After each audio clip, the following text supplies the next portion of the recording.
वसईतील माणिकपूर नाका परिसरातील एक रस्ता सध्या नागरिकांसाठी अक्षरशः मृत्यूचा सापळा ठरतो आहे।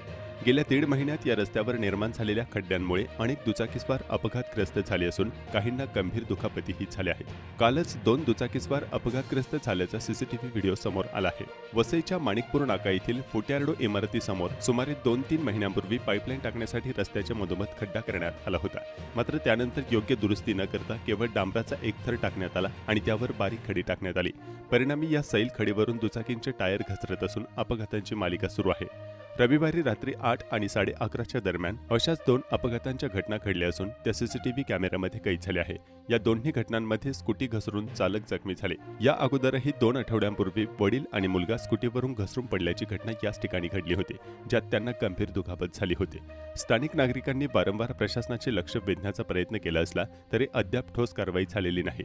पालिका आणि ठेकेदार यांच्यातील दिरंगाईमुळे रस्ता दुरुस्तीचे काम रखडले आहे। त्यामुळे संतप्त नागरिक आता आंदोलनाच्या तयारीत असून शिवसेना उद्धव बाळासाहेब ठाकरे गटानेही या प्रश्नावर रस्त्यावर उतरून आंदोलन छेडण्याचा इशारा दिला आहे।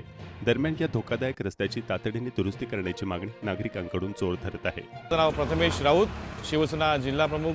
इथे आहे की जवळजवळ 3 महिन्यापासून माणिकपूर नाका येथे फुट्यार्डो बिल्डिंगच्या इथे रस्त्याचं काम चालू आहे, पाईपलाईन टाकण्याचं काम चालू आहे। जवळजवळ 3 महिने उलटूनही तिथे ठेकेदाराचं आणि प्रशासनाचं कुठलंही लक्ष नाही आहे। रोज माणसं तिथून कामाला जातात, कामावरनं घरी येतात आणि जाणाऱ्या आरोग्याशी संबंधित असलेल्या ॲम्ब्युलन्स असतील, ट्रॅफिक जाम होणं असे अनेक प्रकार तिथे घडत आहेत। जवळजवळ 3रा तिथे अपघाती झालेला आहे। इकडेच माणिकपूरला दुकान आहे आणि आमच्या दुकानाच्या समोरून ते पाईपलाईन काहीतरी टाकतायत रस्त्याच्या मधोमधून आणि टाकल्यानंतर ते काय खड्डे बुजवत नाही आणि आता खड्डे बुजवलेत त्याच्यावरती डांबर आणि खडी टाकलाय, पण ती रॅबिट असते ना, रॅबिट टाकून गेलेत।